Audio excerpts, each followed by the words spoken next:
The Scout and IH Light Truck Association, Incorporated, gathered in Fort Wayne, Indiana on July 3, 1993 to celebrate the return of the Scout to the place where it was produced.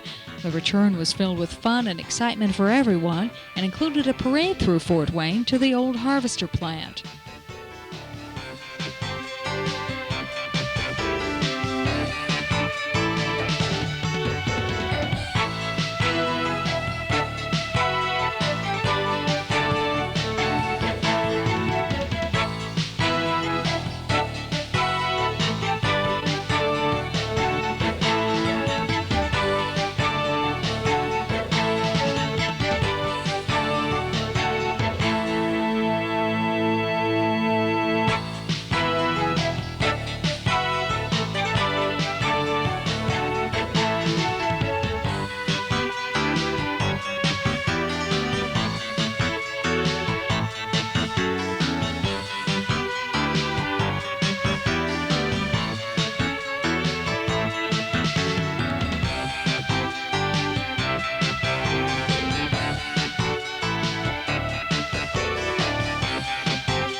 After driving through the famous International Tower, Scout owners gathered in front of the building where Scouts were built to share pictures, stories, and memories.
In 1960, International Harvester began producing the Scout in Fort Wayne, Indiana.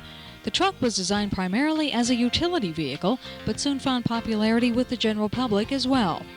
In 1980, amid financial and labor difficulties, International Harvester stopped production of the Scout, but the love affair for many continued for this predecessor to today's four-wheelers.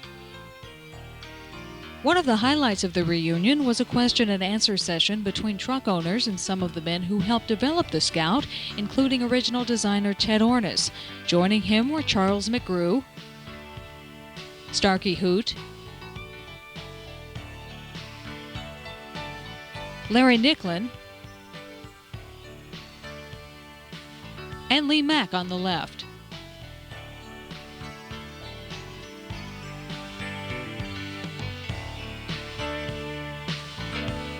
Ted Ornis also received an award from the Truck Club. Here's a little story about a man named Ted.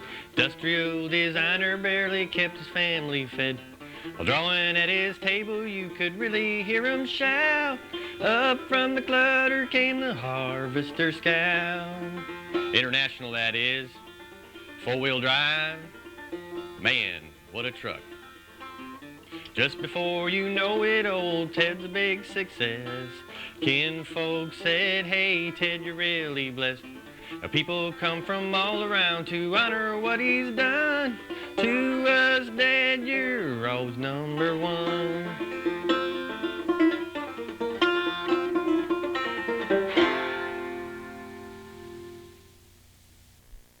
Ted, how did you get the idea for the vehicle?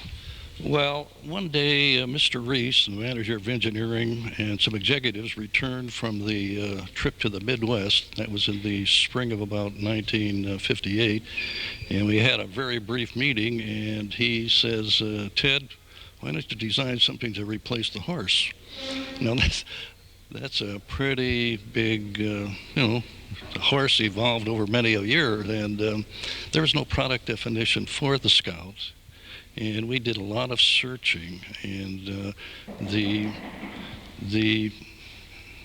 sort of the critique that was sort of said it had to be flat-sided, and it was going to look something like the CJ or the military Jeep that was popular. And that didn't excite any of the executives. So there were several months of real frustrating work, and it looked like the program was going to die. And I came home one night very frustrated, and I picked up a scrap of mat board and I dashed off this silly little sketch that you have reproduced here. And my wife says, well, heck, that isn't too bad. Why don't you show that? Well, I was a little nervous about that, but I showed that to the product planner at the time, and he looked at it with very controlled enthusiasm. But that was the basic way that the Scout 80 started. Now, there's more to the story, but that's about it. Well, how did the vehicle evolve from your original concept to what was actually produced? Well, then Goodyear had a post-war group that were into fiberglass reinforced plastics, and they were looking for big-scale projects to manufacture. So we took that funny little sketch and fine-tuned it into a scale model and vacuum formed the parts, and it was made out of really like a little toy car, a little plastic model car. And they went through the whole exercise of costing, manufacturing, and whereas the product cost wasn't too bad, the tooling cost wasn't too bad, the product cost was way out of line. But by that time, all the people the executives were kind of excited about that thing, and they said, well, heck, let's make it out of steel. So we did. We modified the mock-up, or the little scale model, and went into a full-size model. And we took two of our very skilled sculptors and our equipment, and we had to do it in Detroit because we were out of space. And inside of 3 months, we had what came out to be the Scout 80. And what was your reaction when you saw something completely evolve from a simple drawing on a piece of paper to the actual vehicle? Well, I don't get too excited about it because I've seen that all my life, and I get a little more excited about it now when I see what has happened to it, and to see that there is a group of people that still like the Scout as far as an RV type vehicle. Because the Scout was originally going to be a commercial type pickup for short hauls. So yes, I get kind of thrilled now, but before it was just my job. Where did you come up with the name Scout? Well, that was a real interesting story. As I mentioned before, the only product on the market that was similar to what we were thinking of was the CJ5 and the CJ6, and it was the Jeep. And those of us working in the styling group got sick and tired of having everybody say the Jeep type concept, or the Jeep this, Jeep that. So I said, let's start brainwashing these people, and let's put up some names. And we went through quite a few names, and finally the Scout appearing on the drawings seemed to catch on a little bit, and they decided that yes, we're going to use it, except that we found that an outfit in Canada that made a all-terrain crawler tractor type unit had the name Scout. So then we tried to modify that, and we couldn't do it, so the executives decided, in all their vast knowledge, and to go out and buy the name from the person, and that's how the Scout came about. What were you working on at the time that the Scout went out of business, basically, with International Harvester? Well, we were attempting to develop a new composite body system that would. The reason the Scout was going out, we couldn't afford to invest in tooling for the kind of volumes we had, so we decided to investigate a new technology. And we were getting up to a point where at least we were able to hand make these things and meet all the government requirements. But then, because of the other problems in the company at that time, in the what was around 1980, it was finally decided to eliminate it. And how do you feel as far as the popularity of the vehicles today, the all-terrain vehicles, the four-wheel drive vehicles, things like that? How do you feel they compare with the Scout, and how do you feel the Scout would survive in today's world? Well, I think what they have today is really a glorified concept over what we have. And you look at the price of those units, $20,000 to $25,000, and but at least it's there, and the market probably won't change because people are looking for something a little more adaptive than a conventional car. And it's amazing that there is that strong trend in that particular type of vehicle, plus the expense. One of the gentlemen we talked to earlier was talking about some of the designs you were working on 13 years ago that look very, very similar to some of the designs that have come out now. I think it's amazing that someone could have such foresight that would be able to see into the future this far. Can you tell me a little bit about those designs? Well, we had a real interesting one called Unit X, which was a motorhome that would handle like a car. It's very similar in concept to the latest minivans, except we increased the width. We had front-wheel drive back in '74. We had a bathroom, a full tub, and all those little convenient things, and low floor. And that had a lot of interest in that time, except the pricing on that came up to tooling costs ran around $70 million for a rather unknown market. That was too much to chin. And we tried other small concepts and little package delivery vehicles based on the composite technology, but we had to give them up because of other problems in the company. What's your reaction to see the number of people that do have Scouts and are refurbishing them and driving them and showing them? Well, I think it's quite thrilling because when the Scout went out of production, I thought, oh boy, those things are just going to rust away and end up in the junk heap. And it's thrilling to see what these people do with this vehicle. Thank you very much. Thank you.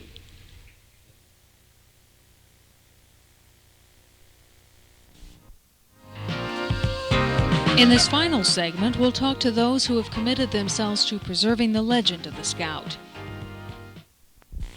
I'm here with Jim Rain. He's the president of the Scout and IH Light Truck Association, Incorporated. 3 years ago, over 3 years ago, about 11 of us got together with the intentions of trying to keep these internationals on the road because people were having trouble finding parts. They had trouble finding service on them. They didn't know how to acquire anything. So we got together with the idea of an all-international club. We don't care what kind of international you have, whether it's a pickup or whether it's an older truck or a newer truck. And see, they quit building them, and they quit building the pickups in '75, and they quit building the Scouts in '80. So we want to get as many variety of vehicles as we can in here back in the 30s, and we're even starting to get into some of the bigger trucks now. So what we want to do is help them by putting out a magazine, which we give technical tips. We have advertisers in there who advertise used parts, new parts. We're into getting people together now. We've got several vendors that are getting together, starting to get some pieces reproduced. See, as an individual, it's hard for you to get a fender made, but if we can get enough people together, then we can get new sheet metal made, and they're starting to get into this. We're up to about 1,000 members right now, and we're hoping to get this up to 2,500 to 3,000 members. And that's the purpose of it, keep them on the road as long as we can. Well, this is a full-fledged international here. It's the big pickup, and it's called a Wagon Master. To my knowledge, they've built about 500 of them, and very few of them in the four-wheel drive, and this one does a 3/4 ton, which even makes it more rare. Now, this truck here was sold in California and serviced out there and taken real good care of. Fortunately, when I bought it, it's never been in the Midwest, so it's virtually rust-free. I had very little body work to do on it to get it to this condition. Now I'm looking for individual pieces and parts to try to bring it back to the original condition as much as I can. I'm here with Wanda Ray, and she's the secretary of the Scout and IH Light Truck Association Incorporated. Wanda, tell me some of the duties that you have with this club. Well, basically, I'm the secretary-treasurer of the organization, and of course, since we're an all-volunteer nonprofit organization, that entails all the financial responsibility, the state responsibility. We've just gone regional this past month, so that requires the financial responsibilities for the regionals of the different states, things that involve the reporting to the states as a nonprofit organization. We do have charity organizations. We just had a charity auction at our last meeting and raised some money for the Children's Make-A-Wish Foundation. So those are my responsibilities. As corresponding secretary, then I also have the responsibility for all correspondence to members, to foreign countries, the membership, the updates, making sure that everything is okay as far as the membership, whether your renewal is due, all those little things, the database. I do maintain the computer database. We just have, again, gone regional, so I'm also setting up some shows on a regional basis. We've been invited to the Trans-Alaska race. We're doing shows. We're going to do a rodeo-type show in 1994 in Texas, so we're setting that up. We're doing a show in Portland, Oregon. We're trying to make regional shows that all people who are interested in IH vehicles can participate. Trying to keep it in the Midwest is a problem because not everyone can come this far. We have a recent club that's formed in Denmark, which is the Scout Owners of Denmark. We have one in Switzerland, which is the IH Owners of Switzerland. In fact, Switzerland will be holding their first show next year. So they send a delegation over, as well as Denmark. Denmark will hold their second show. So they sent a delegation over to our national meeting last month so they could get some ideas about exactly how we do it and how we're formatted. They also were very interested in the fact that we do a charity auction as part of that show, so they'd like to incorporate that into their programs. We have of course, Israel. We have a delegation in Israel, and VF Goodrich are going to be doing a show there in April of '94. The centerpiece vehicle for that show will be a Scout. Monthly, we publish what we call a bulletin board, which is anything that any of our members want to buy, sell, trade. If you're looking for a part, if you have a technical problem, we have a technical committee. You can write to the association, and we'll make sure that someone answers that to you. Then 4 times a year, we publish a magazine called International Happenings. International Happenings is a professional quality magazine. We publish tips, hints, historical information, articles. Again, we have a bulletin board in that as well. So essentially, we publish 16 times a year. I'm here with David Ray, and he's going to tell us about a Scout that he rebuilt over in Israel, right? Right. The body and frames off as a 72 International. The engine came out of about a 78. We put a 471 GMC supercharger on it, automatic transmission. Raised the suspension about 7 inches and put 35 tires on it. And the whole bottom of the car is painted gloss black. The outside is painted white. The fenders are flared. Has a complete custom aluminum dash in it and a complete custom wiring harness. And it's a convertible version of a Scout, which is an SS2, which makes it a lot lighter and faster than a standard one. Is it unusual to find a Scout in Israel? There's a few of them running around, about 10 or 12 of them, but most of them are pretty deteriorated.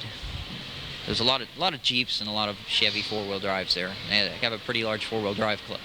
Well, I hear there's something pretty special about this Scout because it's going to be the centerpiece for a convention coming up next year, I believe. Tell me a little bit about that. Well, they're trying to arrange with BF Goodrich to bring Bigfoot and other monster trucks there for an exhibition in Israel. And they want to use the Scout near the entrance for people coming in to see something that was actually built in Israel rather than, something that come from across the seas. Hi, tell me your name and where you're from. I'm Lynn Faith. I'm from Fort Madison, Iowa. And tell me a little bit about your little Scout. It's a 1976 Scout 2, 345 automatic, power steering, power brakes, air conditioning. It's been totally restored. We basically use it as a show vehicle. It's got a 4-inch suspension lift, 307 gears. It's got the 727 Chrysler automatic, factory optional front bumper on it. Basically, we've gone completely through it from one end to the other and redone the interior. It's got a custom interior in it. We bought this Scout back in 1983, and it was my wife's first vehicle after she got out of high school and was a daily driver. And the body was getting bad on it. It was getting quite a bit of rust from the salt and corrosion on the winter roads. And we decided to go ahead and redo the body on it. And the interior was needing work, so we just started on the body doing the interior. Then we started on the engine. And it was in a slight accident after it was redone the first time, and we repainted it, and that's when the murals were added. How did you get the idea for the Indian motif? The Indian motif came from several things. Of course, the Scout name, of course, is somewhat Indian. We have Appaloosa horses, and of course, there's Indian heritage with them. And my wife came up with the CB handle of Little Scout when she was driving this back and forth to college. And it just kind of all went together, and that's one reason there's a lot of Appaloosas on it is because we do have Appaloosa horses also. We have quite a few international vehicles. I've got several other show vehicles also and collector vehicles. This one is, probably the sharpest, most outstanding, most unique. Tell me your name and where you're from. Robert Pylan. I'm from Wilkinson, Indiana. And Robert, tell me a little bit about your Scout here. It's a 72 International 1210 4x4 pickup truck. Right now it has about 16,000 miles on it. I bought it 4 years ago off of a local fire department. They used it for grass fires and parades. And you've since transformed it? Yes, it was about a 4-year project. And tell me what you exactly did to it. Well, everything's been off of it but the cab. It's all original. The engine was repainted, cleaned everything up, fixed a few rough spots, put it back together, and there it is. What kind of changes did you have to make with it being a fire truck to get it into this shape? I had a couple. Well, it was well taken care of. It didn't have much rust on it because they kept it clean pretty well. It had 11,000 miles on it when I got it, so it was in good shape. I fixed a couple rust spots in the fenders. I did a little changing in the bed where they'd done some welding for a platform for people to stand on. And other than that, it was just about the shape it's in now. I have 2 other Scouts I presently own, and I had another Scout that got me started. I work for International Harvester. Okay, so you know pretty much all there is to know about a Scout. Pretty much. I work at the Indianapolis plant where we build the engines for the Internationals. You actually drive this? Because I know some trailer it here. Well, I drove to the show, yes, but I don't drive it very often, but so far it's been driven to all shows it's been to. Okay. All right, thanks a lot. Thank you. My name is Todd Brandon. I'm from Findlay, Ohio. And Todd, tell me a little bit about your Scout. This is a 1974 International pickup, 200 series four-wheel drive. It's got a V8 engine, 5-speed transmission. How long have you had it? My dad bought it brand new in 1974. And we used it on the farm for about 12 years. And it's time to take it down and redo the whole thing, so this is the way it turned out. Is there anything unusual about the truck other than it being used for farm use and being passed on? Basically, it's just all stock. It's got a couple modifications like the bumpers and some stainless here and there. That's about it. What do you like about the Scout? Mostly the interior. I redid it all myself last winter and turned out pretty good. Do you have any other Scouts or any plans to buy any others? I've got a 71 Travelall and a 72 Scout, 79 Scout. And I think that's it. Well, that sounds like quite a bit. Yeah, it's a lot of work keeping them going. I've been showing it for about 5 years now and doing real well with it. A lot of first places and some second places, but just doing all right. Hey, tell me your name and where you're from. Ken Robinick from Louisville, Kentucky. And Ken, this is not a Scout, but it's a predecessor. Tell me a little bit about that. Well, it took me about 4.5 years to restore it. It's a 1936 C1, and I bought it at an auction about 4.5, 5 years ago, and did a ground-up restoration on it. Apparently, it was an old farm truck years ago. Was it in pretty bad shape when you got it? It was in fair shape. It needed some major work. There was quite a bit of rust on it, so I decided just to take it right down to the frame and go the whole route with it. I wanted to keep it as original as possible on it. This is the beginning of the International putting some shape to it. The early Internationals and the earlier trucks had a very square front end and a very square windshield. This is the beginning of these designs of modernizing the truck, in which it has a slant back to it in the design. And it got so popular in the 30s, 36, 35, 36, very early 37s, that it became, International became one of the big threes. And it was Ford, Chevrolet, and International in that period of time. When I originally wanted to go and restore a Porsche or an Austin Healey, so I went to an auction. It was kind of like a dealer's auction, and they had about 300 or 400 vehicles there. And I saw this one, and I ended up buying it. And now my ideas of sports cars kind of gone astray, and I'm really got turned in and restoring old trucks. I have 3 other trucks that I'm in the process of restoring, all International. I'm kind of sticking with that brand. I'm Brad Gerard. I'm from South Whitley, Indiana. And Brad, you say you've only had this truck 2 months. Why don't you tell us a little bit about it, what kind it is, and how you got it?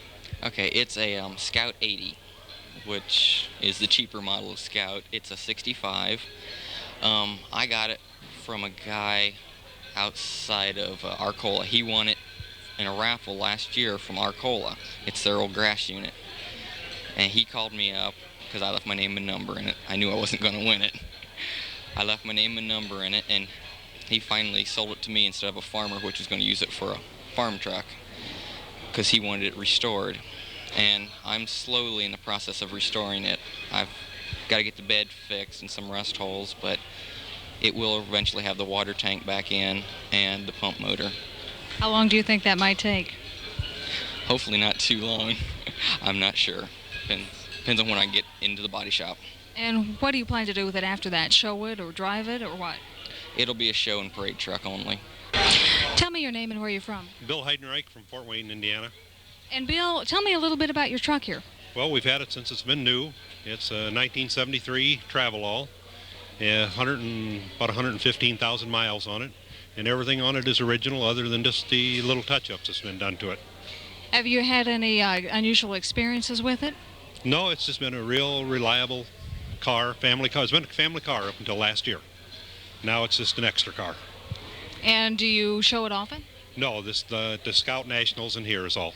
Other than that, it's just a family car to drive. Any other Scouts that you own, or any plans to buy any? Also have a 1978 Scout. That's got like 250,000 miles on it. What do you like about the Scouts that's so interesting and makes you purchase more than one? Well, number one, I worked for Navistar, worked for Harvester, and worked on this one when it was new. And just a real reliable vehicle. Tell me your name and where you're from. Doug Seitz from Monroe, Michigan. And Doug, tell me a little bit about your truck here.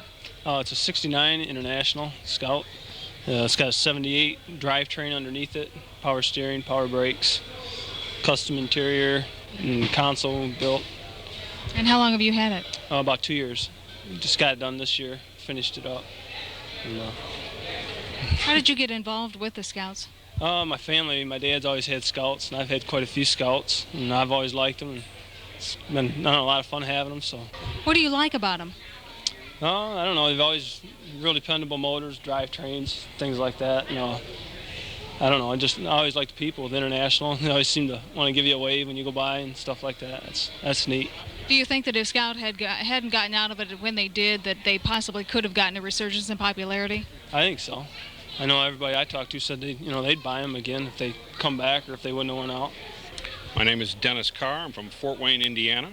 And Dennis, tell me a little bit about your Scout. It's a 1974 International Scout.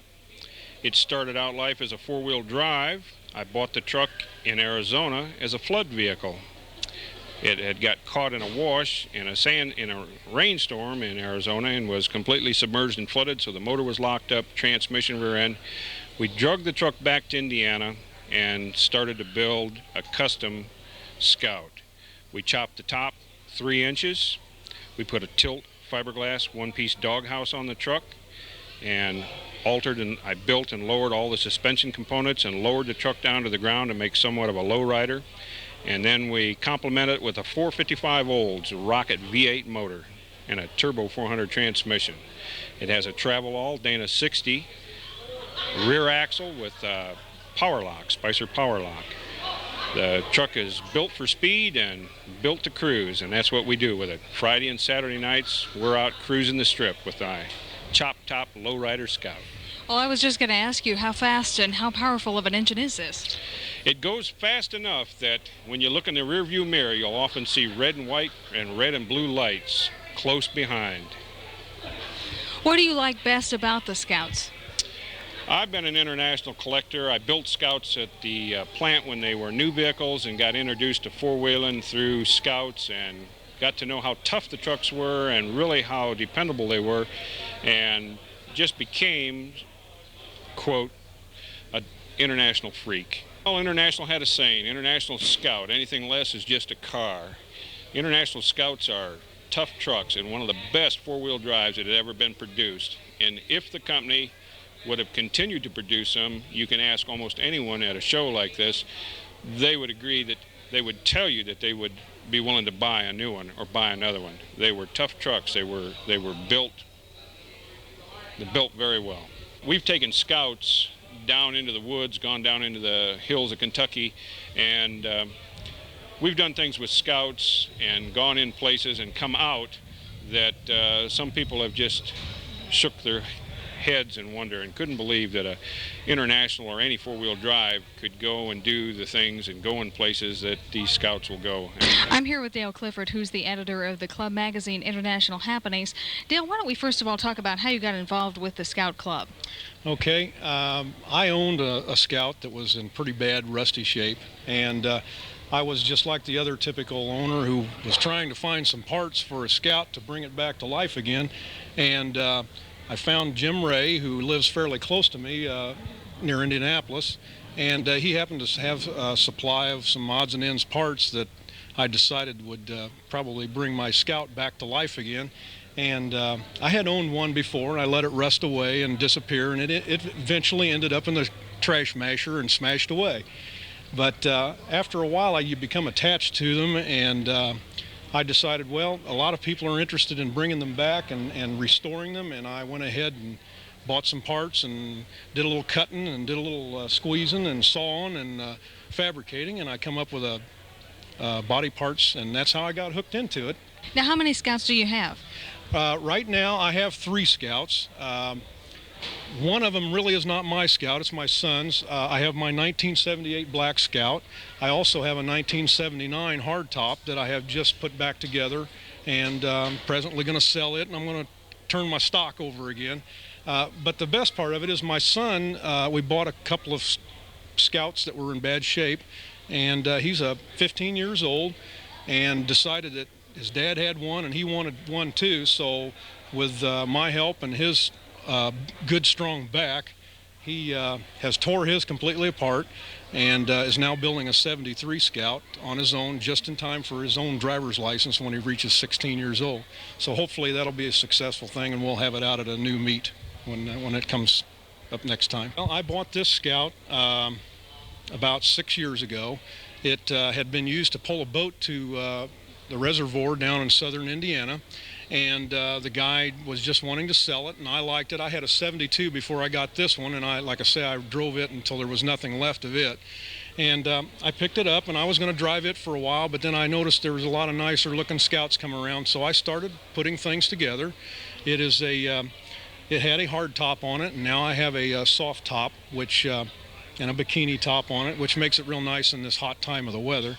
But I was not a body man. I work in an office, and I decided to learn how to paint and learn how to do some welding, and we put her back together, and it's black and shiny now. With the resurgence of the four-wheel drive vehicles, if the Scouts had stayed in popularity a little longer than what they had, do you think they'd be a competitor today? Yeah, but then you got the stories, you've got to have big corporations to put a lot of money in advertising and marketing, and also you've got a lot of regulation from the government now that kind of puts some restraints on you. But I really do believe that if International or whoever it is that may have taken it over had kept the style going, I think the Internationals would probably still be around here today. Tell me your name and where you're from. I'm Clarence Kazusik from Nashville, Illinois. And you are? Todd Summer. I'm from the West Des Moines area of Iowa. And which one of you would like to tell me about the Scout we're standing in front of? Well, Clarence, why don't you start out since you've done a lot of mechanical rehab on the truck? Well, the Scout's a 1980 turbo diesel, and for starters, what I did this past winter was pull the front clip off and pull the engine out and clean the frame up and repainted it. And I basically just took the engine apart, the exterior pieces, and repainted them and just pieced it back together for show quality. Okay, where did the truck come from? The truck originally was purchased in Wisconsin, and I'm the second owner of it. And I purchased the truck in 1986, and at that time it was pretty much a basket case, and it had a blown engine in it, pretty well rusted up after several winters in the Wisconsin area. And we found a brand new diesel in the crate, and once we decided to place a new engine in it, the destiny was pretty much determined of the truck. So then we ended up putting all new sheet metal around it, painting it, and one thing leads to another, and each year we just try to refine the truck a little bit more. Is this the first one you've owned? No, see, my dad worked for International for about 30 years, so we were around these trucks when they were built new, the Travelalls and then the Scouts, and so now I'm up to about 4 of these, and so we've been around them for a long time. I've been driving one as a daily driver myself probably for the last 20-some years. And what got you interested in a Scout? We have International farm equipment, so it was come natural for us. My first Scout was in 1977, and I've driven one ever since. And how did you two get matched up for you to be able to do the technical work? Yeah, through his wife. She met me at a national jamboree show at, I think it was Indianapolis, 86. That's where we got hooked up, and we've been there ever since. When these were built, they were kind of a cross-section between a heavy unit that could be subjected to excessive off-the-road use and one that was still compatible with on-the-road use. If we would look at some of the pictures that I have of what the new design was going to look like, you would find that the third-generation Scout was going to look very close to what the downsized Cherokee that looks like now, that's built by Chrysler products. So they would have had to refine the suspension and put a lot more creature comforts into it today, I think, with more and more women, and just everyone in general expects more of a car-type ride out of a four-wheel drive truck today. I think, considering now that I guess approximately 51% of all vehicle purchases are four-wheel drive today, I think if they had a product, they probably would be able to sell it, and be profitable with it today. So tell me your name and where you're from. My name is Dick Keout. We're from Bell Fountain, Ohio. And Dick, tell me a little bit about your Scout here. This Scout was built in February 13th, 1967. It was built for my uncle who worked at the plant. He retired. He kept the Scout until 1990, and after he passed on, I got it and completely restored it to the original condition. Every part on here is original stock, and we spent 2.5 years running down parts to get everything original factory equipped. This is the Ted Ornis Award vehicle. In other words, this vehicle carries an award in Ted's name as the most bone stock Scout that we have in the association. This is a vehicle to be seen, not the past, but the present. The only award that I've ever brought out is the Ted Ornish Award. And that was brought out today because of Ted. It will return home, and that's where it'll stay. Well, I hear you might be passing this along in your family. Well, we hope so. It is like everything else. Whether a son will follow up, you hope, and I believe that I do have a son that's interested. I think it will be a family heirloom for years, yes. What do you like about the Scout? It's a Scout. That's what I like.